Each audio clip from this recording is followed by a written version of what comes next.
The logistics of Great Leaps is easy to implement in any classroom.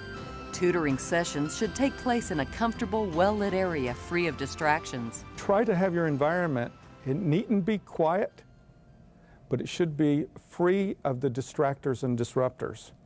A student who feels very uncomfortable with his or her reading abilities won't perform with other students looking at them. They may choose trouble. They may act out to avoid the social embarrassment that they feel with their reading. You don't want to take a middle school or a high school student and put them in an open place that becomes labeled. That's where kids who can't read go. Furthermore, address students' physical problems, such as bad eyesight, and dedicate sufficient daily time to complete the probes. For some people, finding the time or the time commitment to do that has been a problem. And so when you don't do it regularly, you don't get the results, and then you tend not to use something. The training's really simple. I really feel that I could have any volunteer or parent or older student even teach it. We just simply sit down. I explain the program, why it's important, what we're trying to get, and then we just practice.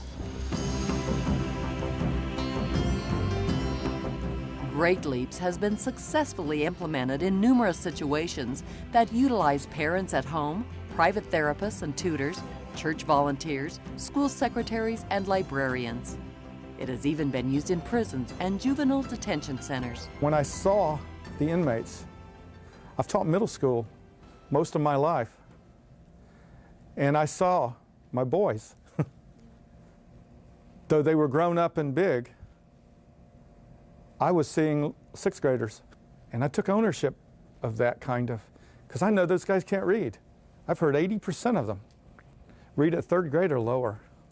But I could see it in their faces. I could see the sixth grader in every one of their hardened faces. And that makes me want to all the more fight to save them, because we can. Great Leaps is also used by special education teachers and paraprofessionals working in a lab with up to 50 students per day. At Granite Park, paraprofessionals from throughout the school tutor students daily in Great Leaps. We take tutors from special ed, we take tutors from Title I, we take tutors from at-risk money that we have, and pull them all together and to do this project. Tutors work during the first 10 minutes of each period. After they finish, the students return to their language arts classes, and the paraprofessionals continue on with their normal assignment. It empowers a child to be able to read correctly and fluently. The thing about Great Leaps is the kids are so anxious. They're so excited to come. A lot of times they don't want to leave. You know, they go through it once, and they would just as soon stay and do it and get it right before they ever go back. So you know they're enjoying it. It not only measures their fluency, it improves their fluency constantly. Last year I worked in a Title I reading class all day long, and so I got to see the kids when they came back from Great Leaps. And after that I would work with them in reading groups, reading stories with them, and I noticed during the year they really improved. They could sound out the words, they could decode them better, their reading was more fluent. At East Carolina University in Greenville, North Carolina, the university and school district partnered for Project Heart, an AmeriCorps-funded program where college students tutor struggling readers in local schools utilizing Great Leaps. Effective and cost-efficient, Project Heart arose out of the university's desire to give back to the community. Was there a way that the university, with its commitment to teacher education, could design a program that would involve volunteers and students and dealing with the problems that we'd identified statewide in reading achievement and math achievement in the state? And that's really how Project Heart was originally built. We really did view this as a true partnership of working to serve kids who desperately needed additional time, additional support that a classroom teacher simply did not have the time to give. The cost to the school system is about $1 per hour, and you just can't get that the quality of that kind of work for what we get from these college students. So it's a win-win, as Betty said. It's a win-win situation for everyone, and we just love the enthusiasm that the college students come and bring into our schools.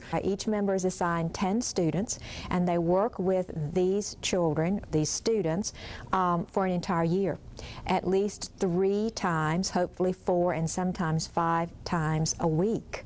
So they spend approximately 20 hours at their school site. The kids are just so positive about what they get from the mentors. We find a lot of things changing with these students. Not only does their reading level improve, their attitude towards school improves. Their attitude toward the teachers and the administrators improve. The program has given invaluable experience to the university's student mentors, convincing several to become teachers. You know, I love being with the kids. I love to teach. I like making a difference, you know, in the community, and that's why I'm still with AmeriCorps. I think these students are beginning to have a vision for themselves and dreams. They're dreaming dreams that they can make something of themselves and be successful. And they have great role models through these East Carolina students, these AmeriCorps volunteers. He's a nice guy. That's what I'm talking about. You identify a weakness, you know, such as reading in a child, and then you can actually sit down and help them improve that over a school year period of time to where they're maybe coming in at this level and going out at this level. They're winners, we're winners. Being winners is what it's all about. Winners in reading, winners in school, winners as adults in work, family, and society.